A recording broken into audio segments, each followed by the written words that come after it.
Let's talk about Bangladesh. It's soon going to be a year for the protests that ousted the regime of Sheikh Hasina, a year of chaos, uncertainty, and reforms. The past months have also been dynamic for the relationship between Bangladesh and its only neighbor, India. While the two share a long history of togetherness, contemporary politics has changed the looks of it. And the latest target is trade.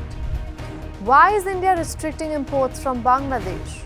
Is China going to allow Bangladesh to resolve the trade issues? And have Dhaka-New Delhi ties turned cold forever? I'm Ananya Dutta, and this is Grey Zone.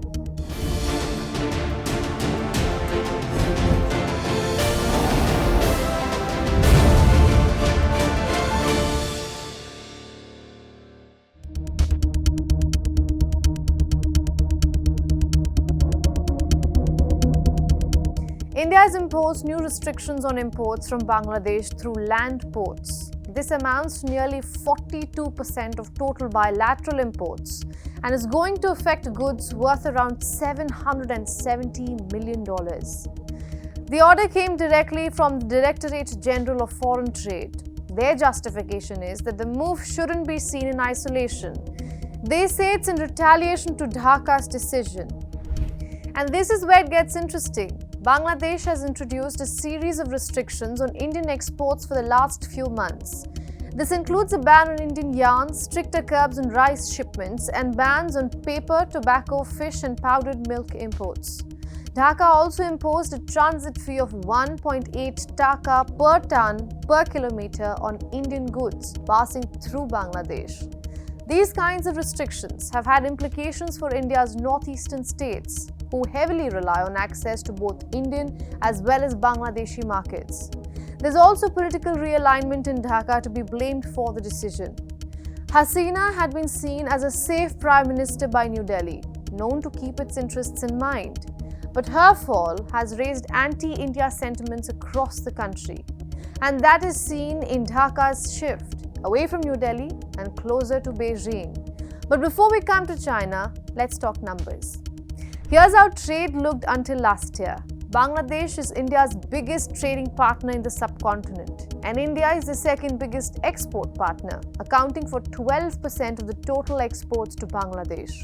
India exported 5,620 commodities to Bangladesh in the last financial year, majority of it being cotton, mineral fuels, vehicles, nuclear reactors, animal fodder, among other things. The exports total to $11.06 billion. There is a major trade deficit. Bangladesh's exports to India total to $1.8 billion, which includes apparel, textile, and parts of spacecraft. The total trade turnover in the last financial year touched $12.90 billion.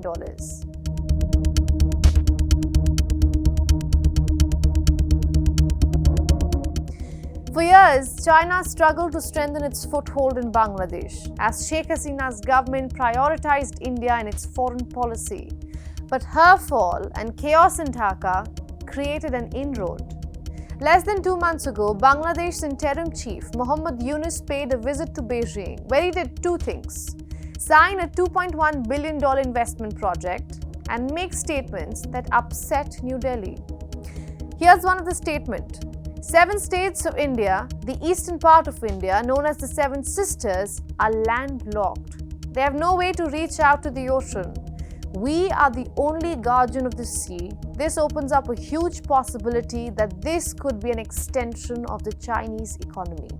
This remark was closely scrutinized by India because it not only points at the direction Dhaka is going, but it also tells us what China must have conveyed to Yunus with regard to making a strategic foothold in India's northeastern region, a region where Beijing already disputes the line of actual control.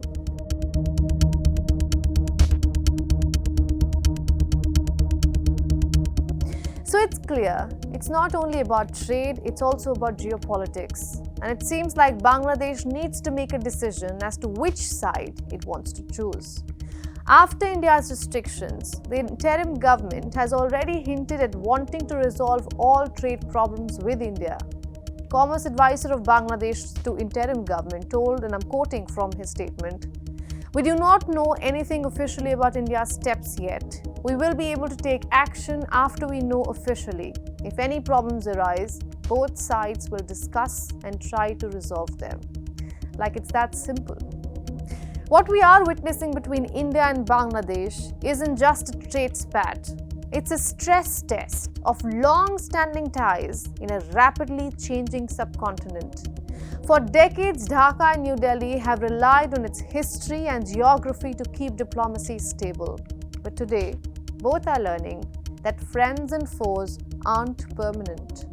Bangladesh is at crossroads, its domestic politics in flux, its economy under pressure, and its foreign policy pulling in new directions. India, on the other hand, is signaling that neighborhood ties cannot be taken for granted, especially when national interests are at stake. Whether this moment leads to a reset or a rupture will depend on what happens next.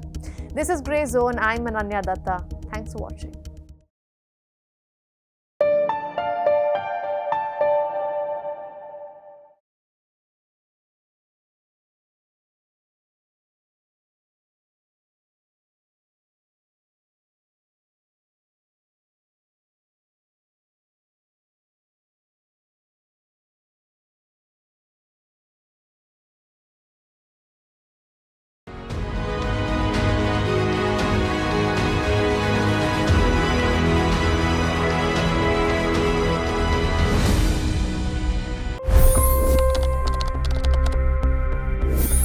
$25 crore गरीब गरीबी को परास्त करके बाहर निकले। For the good of our nation, let's work together and let's truly make America great again. The fastest news breaks. Requested PM saying that look, you will have to speak to Putin and to Zelensky. The biggest news makers. The relationship with India is probably the most important bilateral relationship the US will have for the rest of this century. The capital delivered quite an election result today. Expert analysis. The million-dollar question today is how to stop this dance of death. Ground reports. I'm standing at the crossroad of the Kumbh Mela. Behind me are more than 100 entry guards. Long-form interviews. Exclusionary politics is reflected in Manipur case as well. You don't bother because this is a small state. Deep dive into burning issues. It's often said DRC could be the richest country in the whole world. It's because of what sits underneath. Why exactly did the US topple the Sheikh Hasina government? HT videos. We don't just break news, we break it down.